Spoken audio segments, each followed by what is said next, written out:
ধর্ষণ, পরকীয়া মনে হয় যেন একেবারে খোলামেলা প্রকাশ্যে শুরু হয়েছে।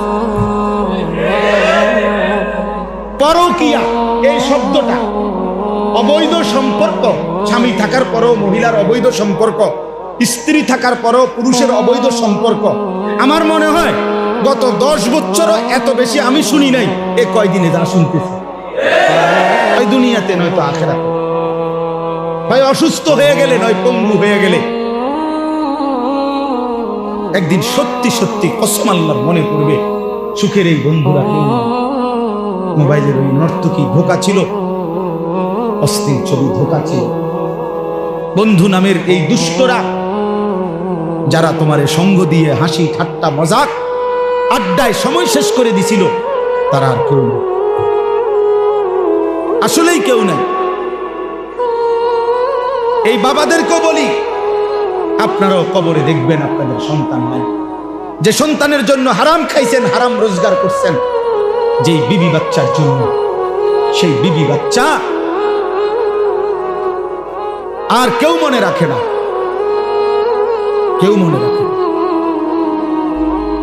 আপনারা শুধু কাউরে একক লজ্জা দেওয়ার জন্য বলতেছি না, একক শরম দেওয়ার জন্য বলতেছি না, শুধু বুঝাইতে চাচ্ছি, শুধু এই কয়দিনের, এই গত 2-3 মাসের মধ্যে প্রতিদিন আমার মনে হইতেছে আমার দেশের মানুষ খুব বেশি অসহিষ্ণু, খুব বেশি অস্থির, কেউ যেন কারো নিয়ন্ত্রণে নাই, প্রত্যেকে হত্যা খুন ঘটনাটা কি? অসভ্যতা এভাবে বেড়ে গেল কেন? দোস্ত, নোংরামি এভাবে বেড়ে গেল কেন? প্রিয় ভাইয়া, এই কঠিন বাস্তবতা, এই নিদারুণ বাস্তবতার মুখোমুখি তোমরাও হইবা। কোন সমাজে যদি জেনা ব্যভিচার হয়, বেড়ে যায়, খোদার কসম, তো ওই সমাজের সকল পরিবারই অরক্ষিত হয়ে যায়। কারোই তখন ইজ্জতের নিরাপত্তা থাকে না, কারোই থাকে না, কারোই থাকে না। এই জন্য আমরা ভাবা উচিত, মানুষ চলজ্জান্ত মানুষ পিটাইয়া মানুষকে দিনে দুপুরে মেরে ফেলতেছে, আফসোসের ব্যাপার। আইয়ামে জাহিলিয়াত নিকৃষ্ট কাফের বেঈমান যখন ছিল, জাহিলি সমাজ ছিল, তখনও আমরা কোনোদিন কোনো কিতাবে জাহিলি যুগের এমন কোনো ঘটনা শুনি নাই যে দিনের আলোতে পাথর মাইরা এইভাবে একজন মানুষকে দিনে দুপুরে এইভাবে মেরে ফেলে। এত বড় নিকৃষ্ট জানোয়ার পৃথিবীর ইতিহাসে আর কখনো হয় নাই। এত বড় জানোয়ার, এত বড় কুত্তা পৃথিবীতে আর কোনোদিন জন্ম হয়। মানবতা কোথায় নেমে গেছে? হায় রে দল, হায় রে ক্ষমতা, হায় টাকা, হায় চাঁদা। টাকা এত দরকার হয়ে গেল।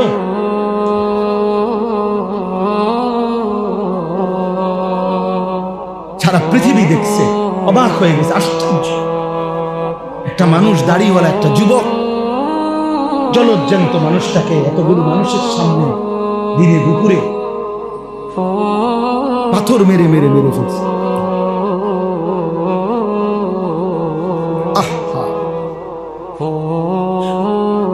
তাইলে ভাইয়া দল বিষয় না, এখানে মনুষ্যত্ব কোথায় গেল? ইনসাফ গেল, মানবতা কোথায় হারিয়ে গেল? আজ সে আহত, আজ সে নিহত, আর তুমি সবসময় থাকবে অক্ষত। এর কি নিশ্চয়তা? আজ তার বোন দর্শিত, তার স্ত্রী পরকীয়া আসক্ত, আমার ঘর তোমার ঘর সবসময় থাকবে পবিত্র, সুরক্ষিত। তার কি নিশ্চয়তা? তার কি নিশ্চয়তা? দোস্ত আমার, বন্ধু আমার, বাবা আমার, প্রিয় সাথী আমার, নওজোয়ান, সবাই মিলে ভাবো, আগামী পৃথিবী তোমরা বাঁচতে হবে, এই সমাজ নিয়েই তোমরা চলতে হবে। আর আরে তুমি থাকতে তো হইব, এই সমাজে বাঁচতে তো হইব। তুমি তো সম্পূর্ণ নিজেকে আলাদা করলে জীবন চলবে না। সমাজবদ্ধ মানুষ না থাকলে মানুষের জীবন চলবে না, কারণ একা মানুষ সব কাজ সমাধা করতে পারে না। আমি চলতে হইলে আমার ড্রাইভার লাগবেই, জীবন চলার পথে আমার দোকানদার লাগবেই, কাস্টমার লাগবেই, প্যাসেঞ্জার লাগবেই। সমাজের মানুষ যদি কেউ উপার্জন না করে, কেউ কৃষি না করে, বিভিন্ন রকমের কাজে যদি বিভিন্ন জন জুড়ে না থাকে, একটা সমাজ অচল হয়ে যাবে। তাইলে এই সমাজ আমরা বাঁচতে হবে, এখানে আমরা বড় হইতে হবে, এখানে আমাদের সন্তানরা বড় হবে, এখানে তোমরাও আগামী দিনে যে কয়জন ছেলে বসছো বাবা, তোমাদের কাছে অনুরোধ করি প্রিয় ভাই, তুমি একা হইলেও ভাইব্য আমার এই কথাটা, তুমি তো এই সমাজ থেকে আলাদা না। তাইলে এই সমাজের চারদিকে যদি ছেলে পেলে, নারী পুরুষ, যুবক যুবতী সবাই যদি এরকম অসভ্যপনা, বেহায়াপনা, অস্থির হয়ে আর তোমরা মজা পাও, সবাই যদি যার যার জায়গায় খুশি হও, যে মা সবাই মিলে দেখতেছ একে অপরের চেহারা, নামাজ নাই, সেজদা নাই, আল্লাহ নাই, খুদা নাই, পর্দা নাই, কুশিদা নাই, তো প্রিয় ভাই আগামী পৃথিবীতে তোমরা চলবা কেমনে? তোমরা বাঁচবা কেমনে? কেমনে বললে বুঝবে? কি ভাষায় বললে বুঝবে? কি ভাষা? এখানে যারা বাবা, তাদের সন্তানে 9 বছরের বাচ্চার যদি নিরাপত্তা না থাকে, আমার সমাজ কোথায়? বলে 9 বছরের বাচ্চার যদি নিরাপত্তা না থাকে, তাকে যদি এত বড় জুলুমের শিকার হইতে হয়, আমার সমাজ কোথায় নিয়ে যাবে? বলে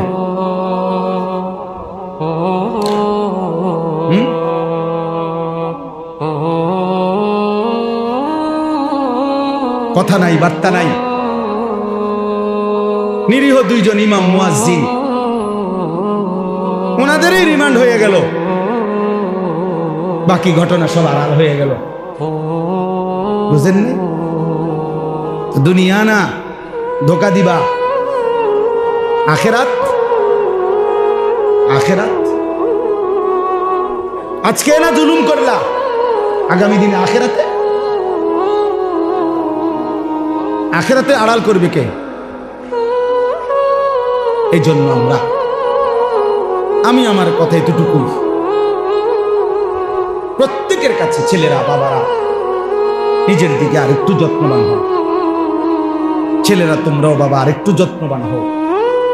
এতটা বেনামাজি জিন্দেগি ভালো না, এতটা চরিত্রহীন জীবন প্রিয় ভাই ভালো না।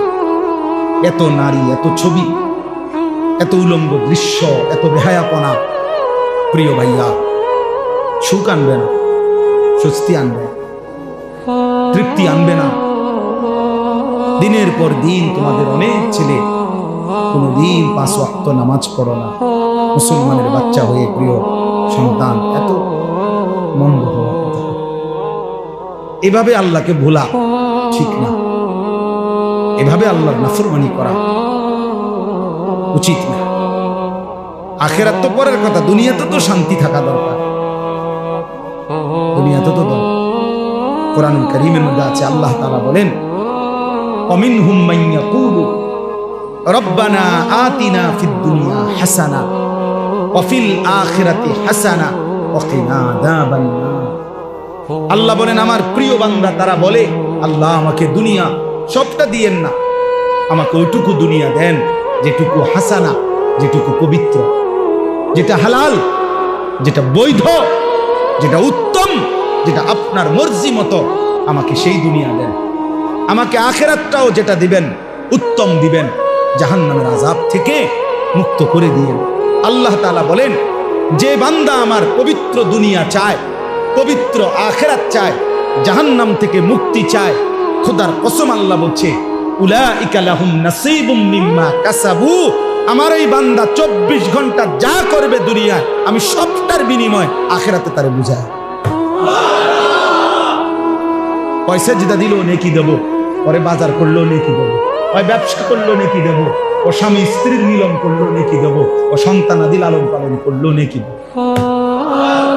উলাইকা লাহুম নাসীবুম মিম্মা কাসাবু, সে যা অর্জন করবে আমি সব তার প্রতিদান দেব। কারণ সে আমার কাছে চাইছে ব্যবসা হোক, বাজার হোক, সংসার হোক, স্ত্রী হোক, সন্তান হোক, জীবনে আমার কাছে সে পবিত্রতা চাইছে, হালাল চাইছে, হালাল চাইছে। ফামিনান নাসি মান ইয়াকুলু রব্বানা আতিনা ফিদ দুনিয়া ওয়া মা লাহু ফিল আখিরাতি মিন খালাক। রব্বুল আলামিন বলেন, আর যেই মানুষটা বলে যে আল্লাহ আমারে যা দিবেন শুধু দুনিয়ায় দেন। অনেক মানুষ যে শুধু দুনিয়াই চায়, হালাল হারামের দরকার নেই। হুজুর 100 টাকা দিছি, দোয়া করে দেন আমার ব্যবসাটার মধ্যে আল্লাহ যেন বরকত দেয়। এখন ব্যবসার পদ্ধতি কি হালাল না হারাম? পণ্যটা কি হালাল না হারাম? বেচা কিনার সিস্টেমটা কি হালাল না হারাম? মালিকের লগে, কোম্পানির লগে চুক্তি যে হইতেছে, টাকা যে সুদ করতেছে, কোনটা হালাল কোনটা হারাম এর কোনো চিন্তাও নাই, বাস বিচারের কোনো খবরও নাই, শরীয়ত মাসআলা জানার কোনো প্রয়োজনও নাই। শুধু দাবি একটাই, হুজুর দোয়া করে দেন আমি যেমনে ব্যবসা করতেছি আল্লাহ যেন আমার এমনি বরকত দিয়ে দেন। শেষ করে আমনে তো হালাল হারাম তো আইয়েন না, আমার কি দরকার? লাভ দরকার, লাভ দরকার। হুজুর আপনার 100 টাকা দিলাম, আপনি আল্লাহরে বলে দেন 100 টাকা দিয়া আল্লাহ যেন আমার ব্যবসার মধ্যে কি দিয়া দেন। আমাদের একজন বড় বুজুর্গ আছেন ঢাকার, হযরত মাওলানা আবুল বাশার সাইফুল ইসলাম, অনেক বড় বড় আলেম। হুজুর একদিন বলছিলেন যে শুনেন, যে পরিমাণ ব্যবসায়ী হুজুরদের কাছে তাবিজের জন্য যায়, ব্যবসায়ীরা হুজুর এমন কোন কাগজ, এমন কিছু লেখা টাকা লেখা দেন লাল কালি দিয়া, যেটা দোকানের মধ্যে ঝুলাইয়া রাখবো যাতে করে কাস্টমার আইয়ে বরকত হয় ব্যবসায়। এরকম বহু দোকানে দেখবেন চারিদিকে কাগজ ঝুলানো, লেখা বিভিন্ন রকমের কাগজ, তাবিজ।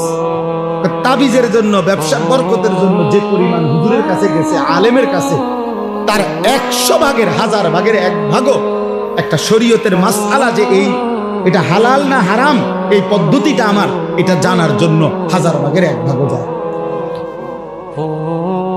বুঝেন নাই কথা? কোম্পানি বলে দিছে টার্গেট পুরা করতে পারলে 3 দিনের কক্সবাজার ট্যুর। বাহ, টার্গেট ফিল আপ করে দিছে কক্সবাজার। আমার একদিন একজনের কিছু দোয়া করে করতাম, কক্সবাজার 3 দিনের জন্য কোম্পানির থেকে যাইতেছে। আমি যাই বেড়া বেড়ি এক লগে নি, এক লগ। আমি তো কিতে দোয়া করতাম, আমরা তো ভালো করে নাচতেন পারেন নাকি? কি দোয়াটা কি করতাম? তোর কক্সবাজারের উপরে কি গজব করতো? আপনি বলেন না, তার লাগে কি দোয়া করতো? এতে কক্সবাজার দোয়া করতো, বুঝলেন? মানে হালাল না হারাম এত কিছুর দরকার নেই, দোয়া করে দেন আমার দুনিয়া দরকার, আমার দুনিয়া দরকার। রব্বানা আতিনা ফিদ দুনিয়া, আল্লাহ দুনিয়াই দেন শুধু, আর কিছু লাগবে না। ওমা লাহু ফিল আখিরাতি মিন খালাক। রব্বুল আলামিন বলে, বান্দা মনে রেখো, এমন নাফরমান দুনিয়া তো কিছু মিলবেই বান্দা, যাই পাওয়ার কিছু দুনিয়া তো পাবাই, তবে শুধু মনে রেখো ওমা লাহু ফিল আখিরাতি মিন খালাক, আখিরাতে কিন্তু কোনো অংশ থাকবে না, আখিরাত কিন্তু কিছুই মিলবে না। দুনিয়া তো আমি আল্লাহ তোমাকে দেব না কেন? তুমি চাইছো তোমারে দেবই দুনিয়া, আমি আল্লাহ তো না চাইলেও দুনিয়া দেই। কাফেরকে দুনিয়া দেই, বেঈমানকে দিয়েছি, মুশরিককে দিয়েছি, নাস্তিক মুরতাদ আমি আল্লাহকেই চিনে না, আল্লাহকেই মানে না, আল্লাহকেই বলতে কিছু স্বীকার করে না, এমন বেঈমানকেও তো আমি আল্লাহ দুনিয়া দিয়েছি, তোমাকে দেব না কেন?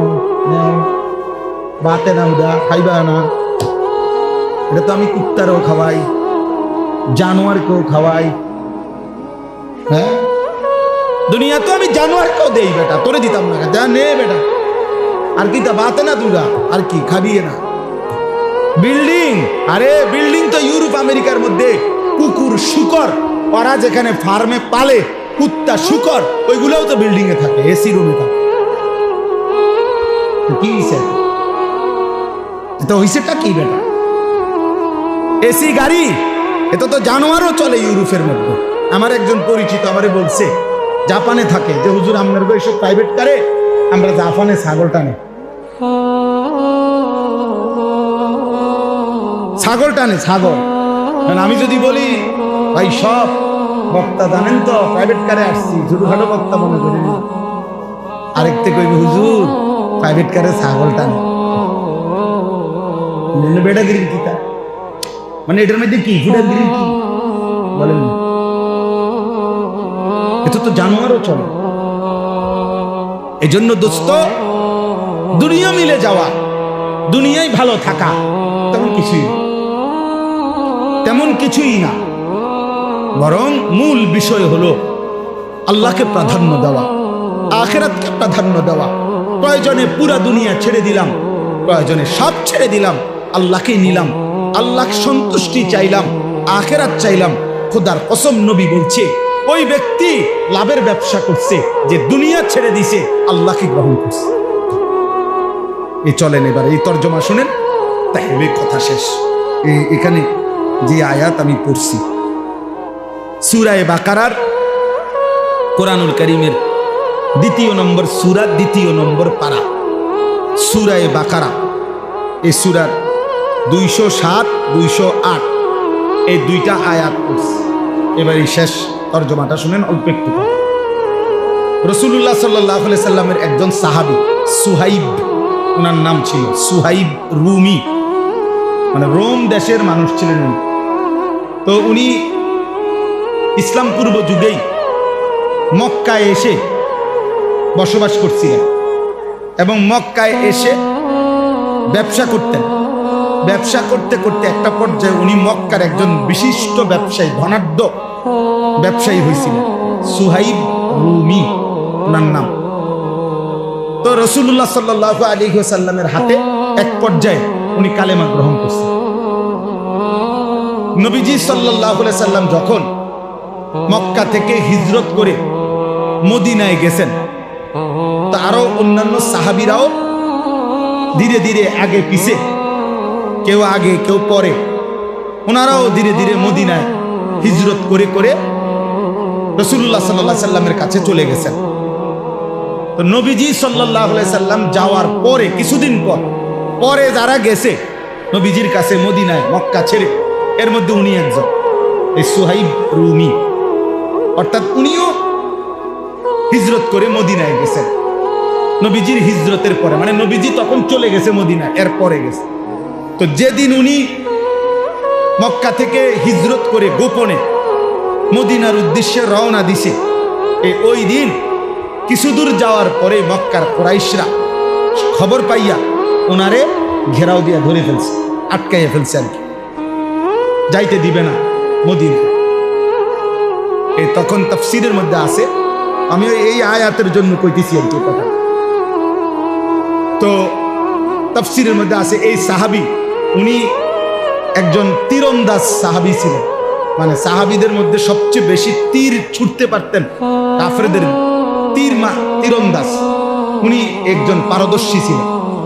তো ওনার কাঁধের মধ্যে যেই ধনুক তীর ছিল, উনি কাফের কুরাইশদেরকে দেখাইয়া বলছে, দেখো তোমরা সবাই জানো আমি মক্কার সেরা তীরন্দাজদের একজন, কাজেই ইচ্ছা করলেই তোমরা আমার কাছে এখন আসতে পারবে না।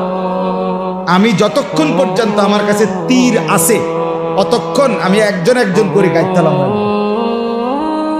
হ্যাঁ, কাজে আমার কাছে আসতে পারতাম। এরপরে যদি আমার তীর শেষ হয়ে যায়, এরপরে আমার কোমরে তরবারি আছে, এই দেখো আমি তরবারি চালনা তো অভিজ্ঞ, তোমরা জানো। এরপরে আমি তরবারি দিয়ে তোমাদের সাথে যুদ্ধ করব, সেখানেও তোমাদের বহু লোক হতাহত হবে, হ্যাঁ।